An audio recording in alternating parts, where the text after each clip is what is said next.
माझ्या शेजारी एक बाई तिच्या आईसोबत राहायला आली होती. तिचे वय 35च्या आसपास असेल, पण तिच्याकडे बघून वाटले की ती विधवा आहे. पण तिला राहून काहीच दिवस झाले. माझ्या घरात आई बाबा आणि आम्ही दोघे भाऊ राहायचो. लहान भाऊ दुसऱ्या शहरात शिकत होता. मी येता जाताना ती मला दिसायची. ती बाई साडीत फारच छान दिसायची. पण आतापर्यंत तिच्यासोबत माझे बोलणे झाले नव्हते.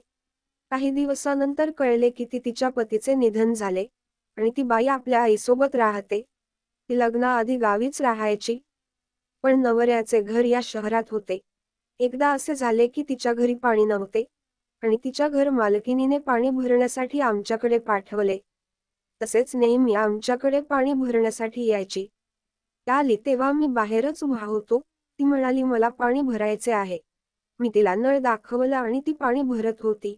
मी काही वेळ तिथेच उभा होतो आणि ती पाणी भरताना खूप भिजली होती. त्यामुळे मला काही गोष्टी दिसू लागल्या होत्या आणि माझे लक्ष तिच्याकडे जात होते. तसेच तिने माझ्याकडे बघितले आणि तिला समजले की माझे लक्ष कुठे आहे. म्हणून मला बरोबर वाटले नाही. म्हणून मी तिथून निघून गेला. आता ती सारखीच आमच्याकडे पाणी भरायला येत होती. त्यावेळेस मी घरी असलो तर मला ती दिसायची. माझ्या आईसोबत तिची फार छान मैत्री झाली होती आणि त्या दोघी गप्पा मारत होत्या. गप्पा मारताना ती खूपच मस्त दिसायची. कारण ती आपल्या वयोमानानुसार कमीच वाटत होती आणि या वयात सुद्धा तिचे शरीर फिट होते. त्यातल्या त्यात तिचे कपडे घालण्याची पद्धत खूपच सुंदर होती. त्यात ती खूपच छान दिसायची. म्हणून माझे लक्ष तिच्याकडेच असायचे. एकदा असे झाले की तिच्या आईची रात्री अचानक तब्येत खराब झाली. ती घर मालकिनीच्या घरी गेली. पण त्यांच्या घरी त्यावेळेस कोणीच नव्हते.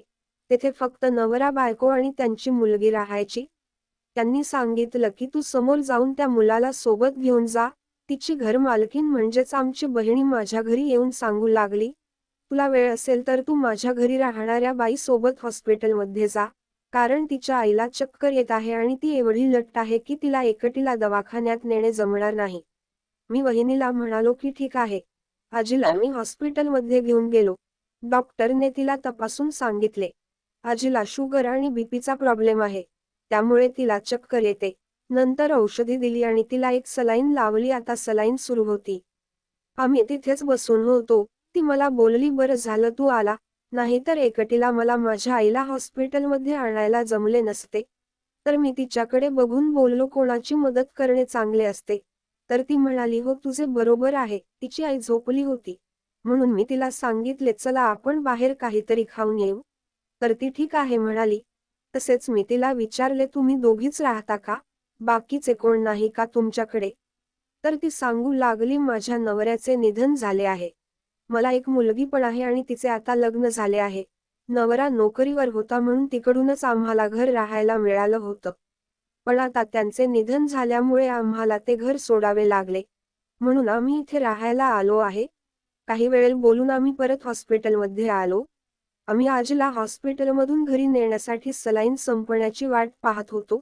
दुसऱ्या दिवशी मी आजीला बरे वाटत आहे का हे पाहण्यासाठी तिच्या घरी गेलो. मी आजीला विचारले आजी तुम्हाला आता कसे वाटत आहे? आजी म्हणाल्या मला आता बरे वाटत आहे. तू मला हॉस्पिटलमध्ये घेऊन गेलास त्यामुळे मला खूपच छान वाटले. त्यानंतर तिने माझ्यासाठी चहा ठेवला आणि आम्ही चहा पिला. तसेच मी तिला म्हणालो, जर आता कधी तुम्हाला माझी आवश्यकता पडली तर मला नक्की सांगा. तिने माझ्याकडे बघून एक स्माईल दिली हो म्हणाली. त्या दिवसानंतर सारखे आमचे बोलणे पण होऊ लागले. आता कधी कधी आम्ही एकमेकांना दिसलो तर एकमेकांकडे बघून स्माईल द्यायचो. ती माझ्याकडे पाणी भरायला आली तर माझ्यासोबत बोलायची. आणि एक दिवशी मी कामावर जात असताना औषधाची चिठ्ठी घेऊन आपल्या जॉबसाठी निघालो.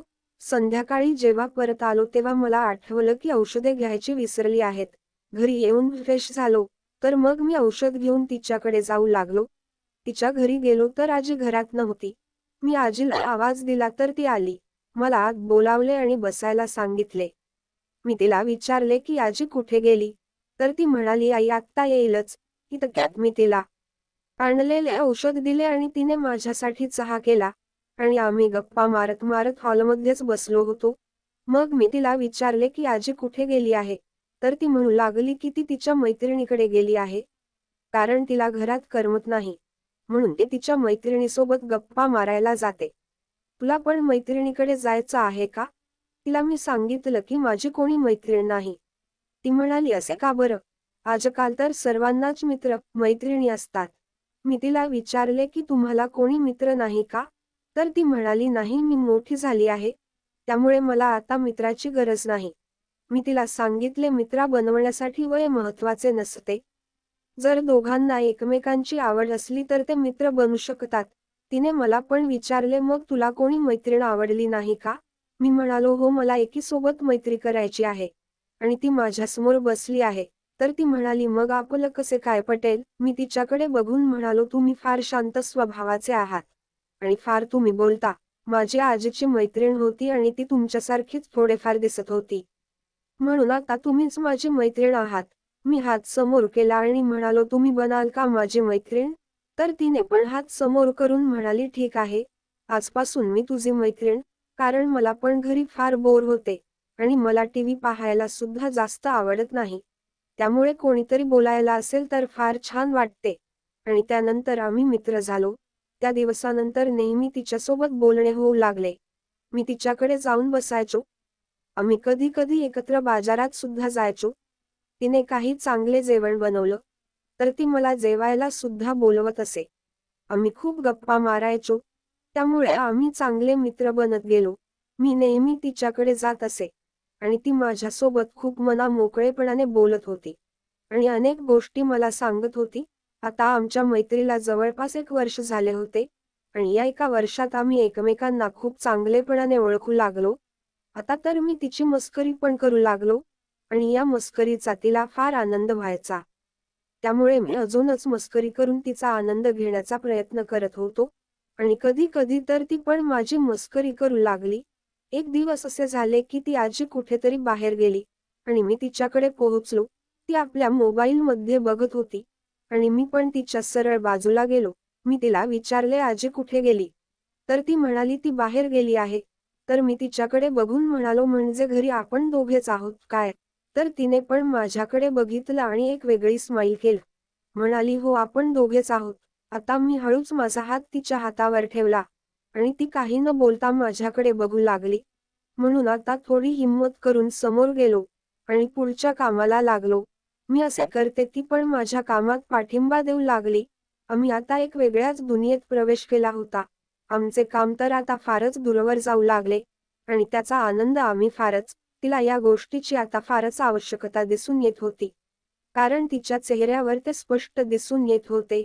मी पण तिला खूप साऱ्या गोष्टींचा आनंद देऊ लागलो होतो आणि ती पण त्या गोष्टीचा आनंद घेऊन मला. आज आम्ही फक्त आमचाच विचार करत होतो आणि त्या वेळेत आम्ही पूर्णपणे आमच्यातच रमून गेलो होतो. आम्ही आमच्या कामात पूर्णपणे व्यस्त होतो. पण काही वेळानंतर बाहेरच्या गेटचा आवाज आला. मग आम्हाला कळलं की आजी आली आहे. मी आजीकडे गेलो आणि तिला निरोप दिला. तिने मला हसत हसत रात्री तिने मला फोन करून सांगितले की तुम्ही मला जे काही दिले त्याबद्दल ती खूप खुश आहे. मित्रांनो, अशाच कथा ऐकण्यासाठी आपल्या चॅनलला सबस्क्राईब करा.